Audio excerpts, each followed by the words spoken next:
Assalamualaikum warahmatullahi wabarakatuh.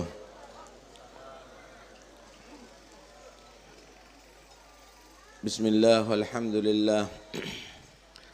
Wassalatu wassalamu ala rasulillah Sayyidina Maulana Muhammad bin Abdullah wa ala alihi wa sahbihi wa man walah. Wa la hawla wa la quwwata illa billah, amma ba'd. Beruntung kita semuanya dalam pagi hari ini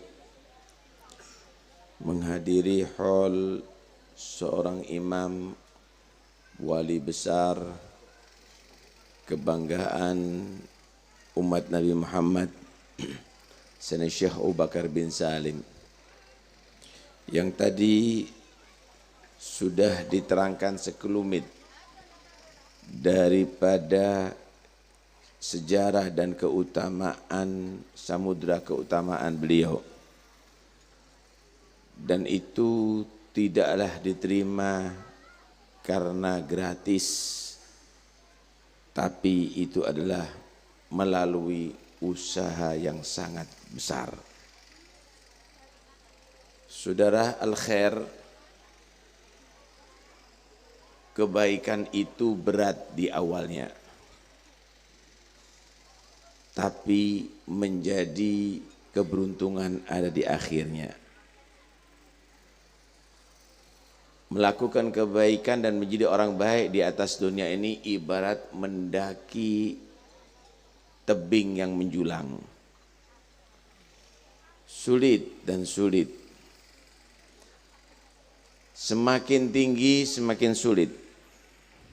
Tetapi ketika sudah sampai pada puncaknya, di situ dia merasa lega, dan di situ dia melihat semua ada di bawahnya. Di situ melihat pandangan yang sangat luas. Begitulah dalam melakukan kebaikan di atas dunia menjadi orang baik, banyak tantangannya, berat. Melakukan ibadah begitu hebat seperti Syekh Abu Bakar bin Salim, bagaimana mujahadahnya. Berjalan dari Lesik ke Tarim setiap malamnya, kemudian iktikaf dan sholat tahiyatul masjid di seluruh masjid di kota Tarim, memenuhi daripada kolam-kolam yang ada di masjid, bukan dengan pep, dengan kolam-kolam yang dipenuhi, dan itu perlu ditimba sama beliau sendiri. Bahkan bukan itu, memenuhi juga kolam-kolam minumnya onta-onta dan kendaraan-kendaraan waktu itu kuda-kuda dan himar. Dipenuhi, setelah itu pulang lagi ke kota Lesik, sholat di masjid Ba'isa sampai subuh. 40 tahun. Kita 40 hari udah pijat, saudara. 40 tahun. Mujahadah yang sangat luar biasa. Tapi ketika sudah mencapai makom yang sangat tinggi, maka beliau ada menjadi sultanul aulia, pemimpin para aulia ada di zamannya. Tetapi itu semuanya tidak sampai menipu beliau. Hormatnya orang, diciumi tangannya sama orang, bahkan ambil berkah daripada bekas duduknya beliau.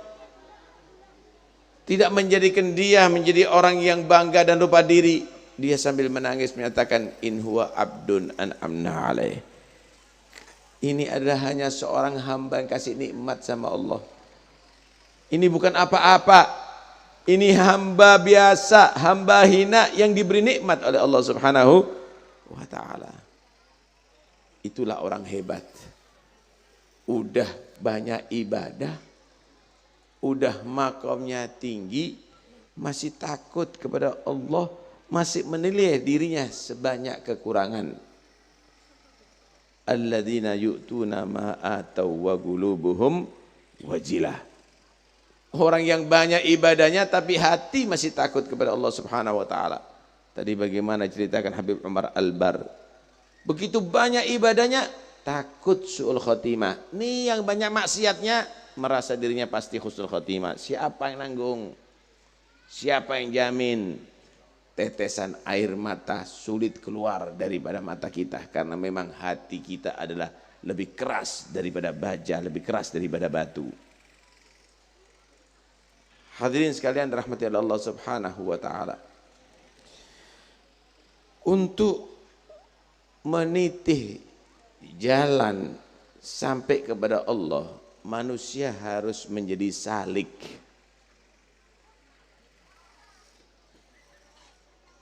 Fasluku subula rabbik. Orang itu harus menjadi salik untuk sampai kepada Allah. Syaratnya salik itu ada 4. Pertama, syaratnya salik harus punya i'tiqadun sahih, akidah yang benar. I'tiqadun sahih, akidah yang benar. La yakun fihi bid'ah, enggak ada bid'ah. Murni, harus benar akidahnya ahli sunnah wal jamaah. Kalau ada di luar akidah yang benar kok bisa terbang, itu istidraj, itu bukan karomah. Kalau ada yang di luar akidah yang benar kok dia tadi itu bisa nebak-nebak, itu adalah bukan karomah. Karena syarat salik untuk sampai kepada Allah harus mempunyai akidah yang benar, i'tiqadun sahih. Kedua, taubah nasuhah, tobat yang benar. Mata tidak maksiat, telinga tobat daripada mendengarkan yang haram, mulut tobat daripada ghibah, daripada adu domba, daripada bohong dan sumpah palsu, daripada mencaci sahabat, mencaci aulia. Kaki tobat daripada joget, tobat. Yang ketiga, istirdaul khusum, minta maaf kepada orang yang ia salahi, berbaikan sama orang tua, berbaikan kepada istri dan suami, berbaikan kepada anak-anak, berbaikan kepada tetangga. Artinya jangan sampai ada seorang pun nanti di hari kiamat nuntut akan kesalahan dia.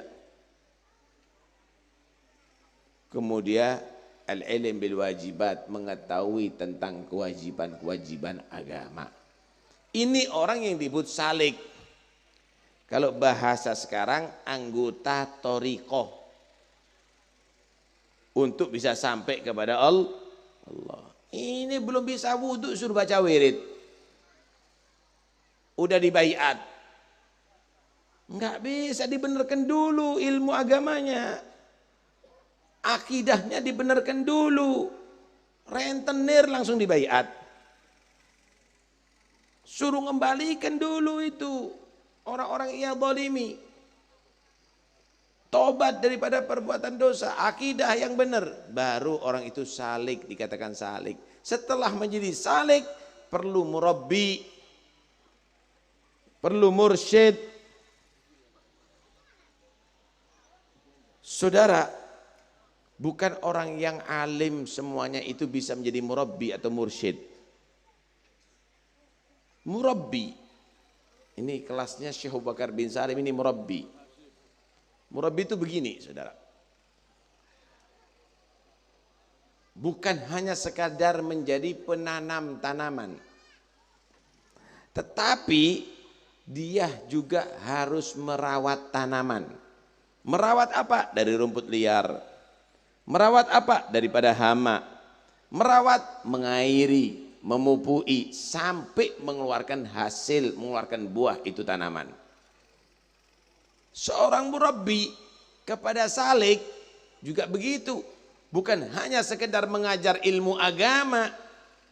Murabbi itu bukan pengajar.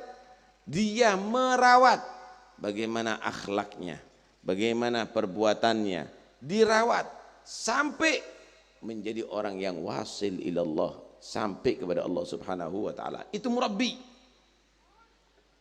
Murabbi ini syaratnya juga ada 4. Pertama, harus punya ilmu yang cukup, yang matang.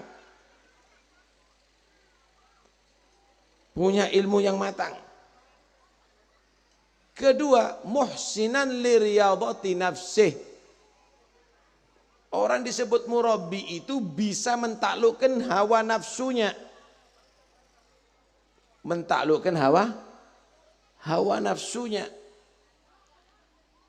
Dengan apa? Binggilati aklin, wa naumin, wa syurbin, wa kalamin. Sedikit tidur, makan sekedar, nggak banyak bicara.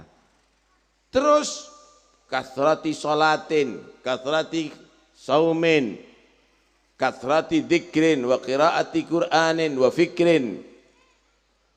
Banyak dia itu berzikir, banyak baca Al-Quran, selalu qiyamul lail dan seterusnya. Hada murabbi. Murabbi nggak banyak bicara tapi banyak ngerokok. Murabbi dia nggak pernah puasa, makan terus di warung lagi. Murabbi itu adalah orang yang menaklukkan nafsunya. Contoh saudara, yad'u ila Allah bi fi'lihi qabla magalih. Dia ngajak manusia kembali kepada Allah dengan perbuatannya sebelum ucapannya, bukan pinter ngomong. Karena itu jangan semua orang ngaku murabbi, awas loh. Apalagi ngaku wali. Enggak semua orang, saudara.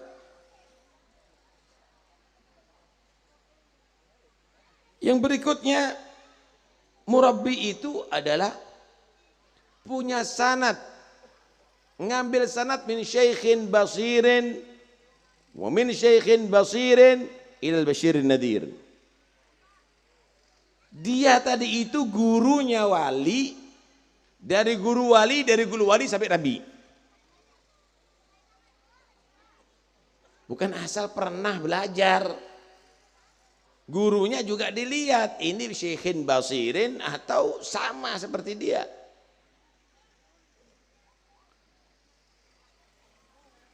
Yang berikutnya bukan asal alumni. Yaj'al mahasina awsafi syaikhihi siratan lahu fi hayatih. Sifat-sifat mulia gurunya itu dijadikan suri tauladannya dalam kehidupannya. Dia bukan hanya alumni dari wali, dari pondok si fulan, dari Hadramut, dari Mesir, dari yang lainnya, gurunya hebat-hebat, bukan asal alumni, tapi tawaduk gurunya diikuti, sabar gurunya diikuti, ibadah gurunya diikuti, akhlak gurunya diikuti. Ini baru murabbi. Gurunya wali, muridnya koboi ya percuma.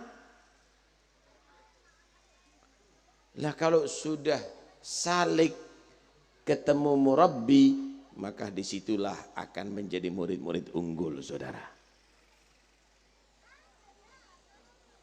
Barulah akan tahu jalannya sampai kepada Allah Subhanahu wa ta'ala. Masya Allah. Sebenarnya orang ini untuk sampai kepada Allah, jalannya udah jelas. Cuma ya gara-gara kita tidak siap untuk menjadi salik dan kita tidak ketemu dengan murabbi, yang ada murabbi-murabbian bukan murabbi yang asli, jadinya begini. Segala sesuatu itu kalau tidak asli ya jadinya mainan. Mobil itu kalau asli bisa manfaat menyampaikan kita kepada tujuan. Tapi kalau mobil-mobilan itu main-mainan, saudara. Kalau murabbi itu murabbi yang akan bisa membimbing kita untuk sampai kepada Allah. Tapi kalau murabbian, ya mainan jadinya. Karena itu kita harus jadi salik, baru Allah akan temukan murabbi. Di mana kita dapat menemukan murabbi? Ente jadi salik, Allah akan temukan kamu sama murabbi. Idza saduka salik wajada murabbiyahu amama dari. Kalau orang itu benar jadi salik, yang tadi 4 syaratnya, maka dia akan menemukan murabbinya ada di mukanya, ada di hadapan dia. Enggak sulit asal kita udah tepat. Udah tepat akan Allah temukan itu semuanya. Hadirin sekalian rahmati Allah. Kalau sudah ketemu dengan murabbi, orang itu akan mendapatkan pelajaran dari murabbi ini bukan dari lisannya saja. Diemnya pelajaran. Gerak-geriknya pelajaran. Tuh lihat para sahabat. Para sahabat itu salik. Nabi itu jadi murabbinya mereka. Sahabat itu meriwayatkan dari Nabi bukan hanya hadis ucapannya Nabi, tapi sifatnya Nabi diterangkan. Duduknya Nabi diterangkan. Pakaiannya Nabi diterangkan. Jalannya Nabi diterangkan. Semuanya, tidurnya Nabi diterangkan. Makannya Nabi diterangkan. Bahkan jumlah mengunyahnya Nabi kalau makan berapa diterangkan sama sahabat. Begitulah kalau salik ketemu murabbi. Kalau kita kan enggak, kalau ngikuti orang yang soleh, orang yang kita enggak ngelihat gerak-geriknya. Kalau ada makanan, makanannya lebih habis dulu. Bukan dilihat gimana duduknya guru ana. Apa yang dibaca guru ana. Apa yang dilakukan. Enggak begitu kita. Kenapa? Karena kita belum musta'id, kita belum siap untuk jadi salik. Karena itu kita mahjub daripada murabbi. Kita tertutup untuk bisa ketemu dengan murabbi. Karena kita belum jadi salik. Dan orang murabbi itu enggak semuanya dilantik jadi murid. Enggak semuanya dilantik jadi murid ya ikhwani. Seorang bernama Shibli. Beliau pernah berkata, aku ini khidmat kepada 400 ustadz. Ustadz itu kalau zaman dulu bukan ustadz sekarang, Pak. Kalau sekarang ngajar ada di madrasah, kitab jurmiyah panggil ustadz sudah. Kalau dulu ustadz itu kelasnya Al-Faqihul Muqaddam, Al-Ustadzil A'zam Al-Faqihul Muqaddam, gitu ustadz itu. Saya ini khidmat kepada 400 ustadz. Dan saya sudah ngumpulkan 4.000 hadis. Kalau sekarang untuk menghatamkan hadis itu cukup kita beli, sudah dicetak sebabnya. Kalau dulu satu hadis itu kadang-kadang sampai bermil-mil untuk dia mendapatkan. Dan itu dicatat ada di kulit, kadang-kadang di pelepah ke rumah. 4.000 hadis. Tapi setelah aku pikir, aku cuma ngambil satu hadis. Karena aku melihat di satu hadis ini ilmu awalin wal akhirin. Dan aku yakin dengan satu hadis ini akan menjadi sebab keselamatanku dunia sampai akhirat. Enggak perlu banyak hadis. Enggak perlu banyak hadis. Satu hadis dijadikan pedoman untuk hidupnya dia. Ini loh kalau orang jadi salik, saudara. Ini loh jadi orang hebat.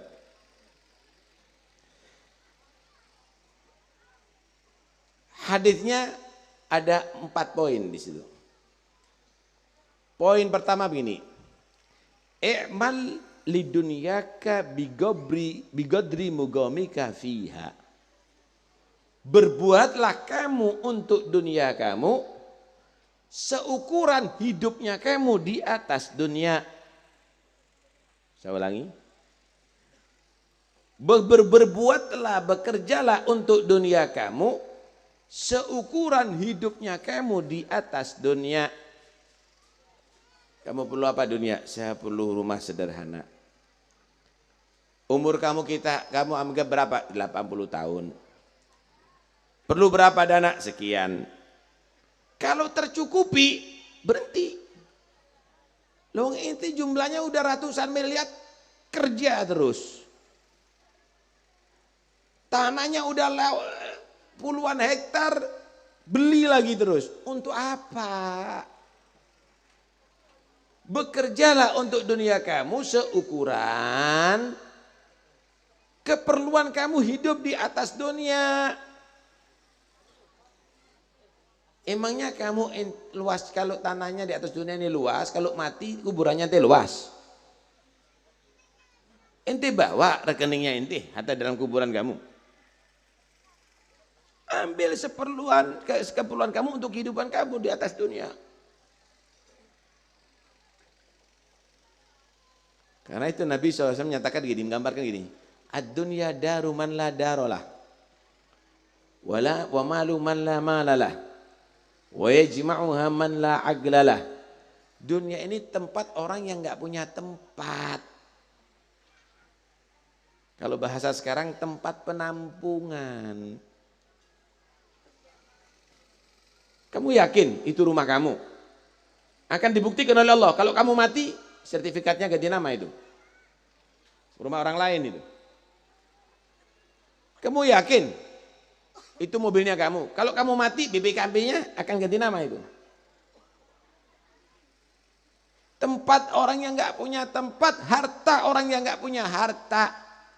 Itu rekening kamu yang atas nama kamu nanti. Kalau kamu mati, ahli waris kamu harus ganti, nggak bisa ngambil. Diganti nama. Karena itu wa yajma'uha man la aglalah, yang ngumpulkan dunia orang yang enggak punya akal, enggak waras. Kenapa?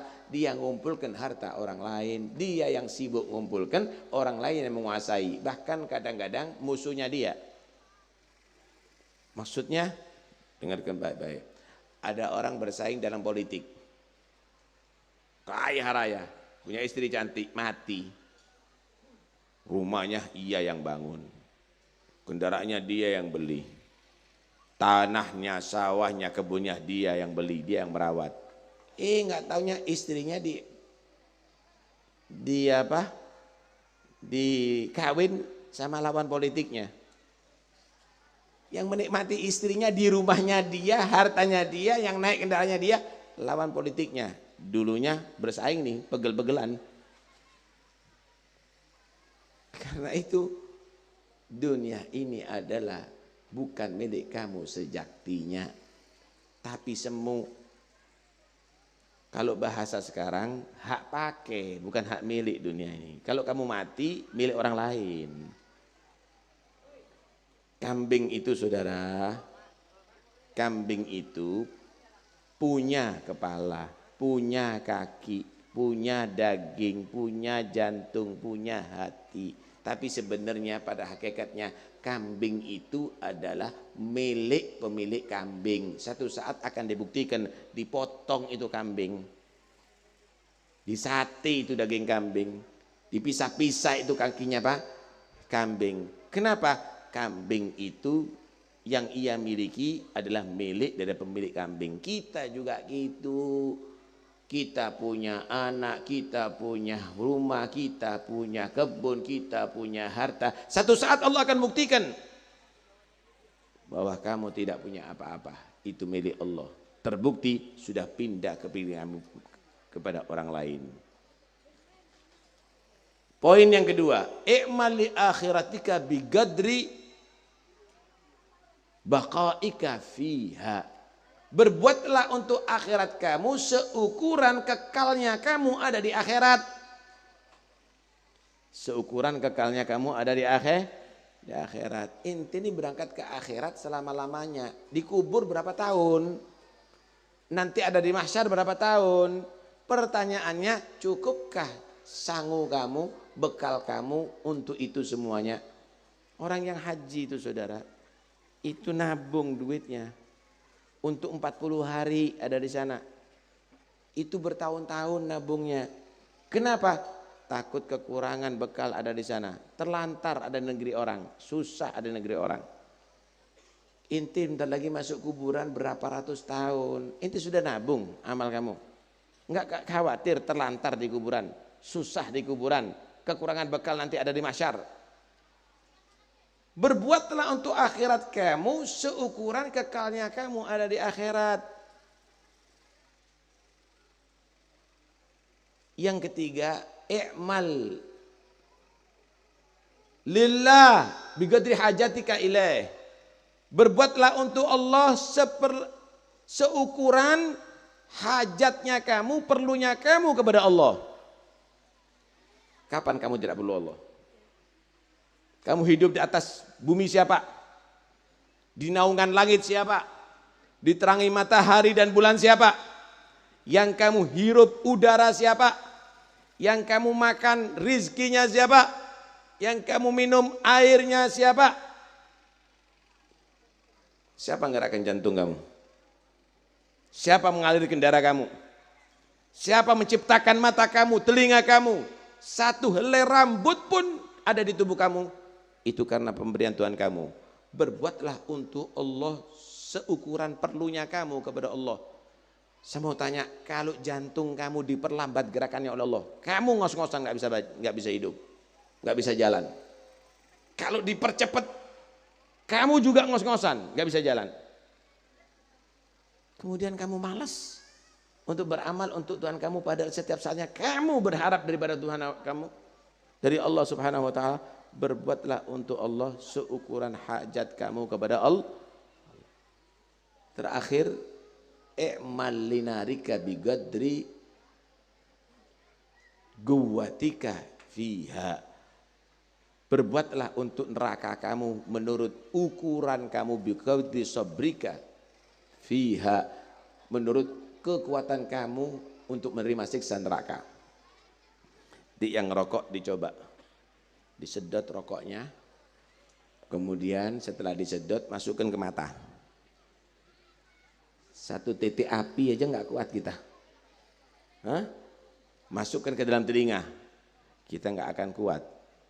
Api dunia setitik itu kita nggak mampu. Kok berani inti maksiat? Padahal Allah sediakan api jahanam yang begitu besar. Kalau maksiat mikirlah kamu tadi itu bahwa kamu akan mendapatkan siksa yang pedih di sisi Allah Subhanahu wa Ta'ala. Hadirin sekalian terhadap Allah, ilmu itu kalau kita amalkan, satu hadits ini kata beliau Imam Syibli, cukup bagiku. Aku amalkan untuk bisa aku selamat dunia sampai akhirat. Kita ini berapa banyak nasihat kita dengarkan kok nggak bisa ngamalkan ya. Ini banyaknya ilmu kok tambah banyak lupa kita kepada Allah. Kok banyak kita ngeremehkan ajaran Allah Subhanahu wa Ta'ala. Lihat Syekh Abu Bakar bin Salim. Udah begitu hebat ilmunya, udah begitu hebat ibadahnya, masih tambah tawadhu kepada Allah Subhanahu wa Ta'ala. Karena itu kebanggaan umat Muhammad beliau. Radhiyallahu anhu wa ardah. Syekh Abu Bakar bin Salim luar biasa kedermawanannya. Bagaimana? Tidak kurang daripada 500 orang yang dijamu setiap hari. Setiap hari dijamu. Kenapa? Karena dermawan. Kita ini kadang-kadang belum ditamui udah dikasih stiker tidak menerima tamu. Kalaupun menerima tamu, ya Allah, bukan daging. Syekh Abu Bakar bin Salim setiap hari menyembelih onta untuk tamunya. Yang kita suguhkan kepada tamu kita wafer. Itu pun satu toples 1 bulan. Syufil karam. Ya ini amalan-amalan ini yang menyampaikan kepada Allah ya ikhwani. Kemudian tidak pernah membedakan tamu kaya atau tamu melarat. Kita kadang-kadang ngundang orang kalau kedatangan tamu kaya. Kalau yang datang tamu melarat nggak ditemui kadang-kadang. Syekh Abu Bakar bin Salim semuanya diterima. Ada diceritakan satu perempuan bawa beberapa kilo gandum untuk diberikan kepada Dapurnya Syekh Bakar bin Salim untuk jamuan. Ini perempuan karena cinta datang. Kemudian ini perempuan diterima sama pelayan dapur. Ada apa Mbak? Mau nyumbang ini untuk tamu-tamunya Syekh Bakar bin Salim. Tamunya itu 500 lebih ribuan. Kok nyumbang segini aja? Nggak perlu. Syekh Bakar bin Salim di dalam dengar. Nih loh, kalau orang jadi wali itu Pak, dengarkan suara orang-orang yang lemah juga. Turun dia. Panggil, bu sini, mau apa? Enggak mau nyumbang ini, kok ditolak kata dia. Oh enggak ditolak. Diambil. Kemudian dikasih hadiah macam-macam sama Syekh Bakar bin Salim. Kemudian berkata kepada pelayannya, awas hati-hati kamu ulangi lagi ya. Man lam yashkuril qalil lam yashkuril katsir. Man lam yashkurin nas lam yashkurillah. Orang kalau tidak pandai bersyukur dengan yang sedikit, berarti sebentar lagi tidak akan mensyukuri yang banyak. Orang kalau tidak mensyukuri kepada manusia, berarti tidak akan bisa mensyukuri Allah Subhanahu wa taala. Jangan kamu ulangi lagi. Awas. Luar biasa. Menghargai segala orang. Khidmat kepada semua orang. Karena itu nggak mustahil kalau Allah kasihkan makom yang begitu hebat kepada beliau Syekh Bakar bin Salim. Ini orang kadang-kadang masa iya. Ente jadi seperti dia, ente akan tahu bagaimana Allah akan mengangkat derajat kamu. Tawaduknya. Nemui tamu ini walaupun anak kecil, 15 tahun duduknya nggak senden. Padahal umur tua, duduknya seperti orang tasyahud. Tawaduk begitu. Ini wali gotub. Ini kadang-kadang yang bukan wali seperti Harun ar-Rasyid. Duduknya pakai bantal seperti kita tadi. Wah. Syekh Bakar bin Salim kif tawaduk.